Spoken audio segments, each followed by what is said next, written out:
अस्सलाम वालेकुम दोस्तों, मैं हूं आपका अज़ीज़ बलोच और आप देख रहे हैं एस ऑफिशियल।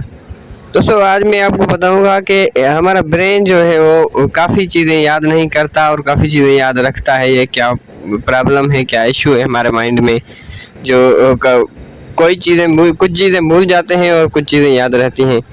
अगर आपने कभी एक गाड़ी है वो पानी में तैरते हुए देखी हो तो आपको वो सारी उम्र याद रहेंगी। अगर आप हज पे गए हो 1 या 2 बार कहीं भी तो आपको वो सारी उम्र याद रहेगा। और जो हम पढ़ते हैं वो क्यों भूल जाते हैं, एक इशू है बहुत बड़ा ब्रेन पे। जब रिसर्च हुई तो ये पता चला कि जो सडनली होता है वो हमेशा याद ही रहता है।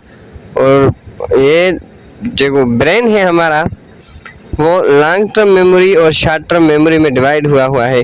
अगर हम लॉन्ग टर्म मेमोरी में कोई चीज़ जो है वो डालना चाहते हैं तो उसको बार बार पढ़ें, रिपीटेशन जब हम करेंगे उस चीज़ की तो हमें याद हो जाएगी। और अगर हम 1 बार पढ़ेंगे 2 बार पढ़ेंगे तो याद नहीं होगी। तो दोस्तों मैं आपके लिए ऐसी शॉर्ट वीडियो और नॉलेजेबल वीडियो बनाता रहूँगा। अगर अभी तक आपने मेरा चैनल सब्सक्राइब नहीं किया तो चैनल को ज़रूर सब्सक्राइब करें और मज़ीद ऐसी वीडियो देखने के लिए बेल आइकन को दबाएं जिससे हमारी नोटिफिकेशन आपके पास जल्द से जल्द पहुंच सके। Thank you so much.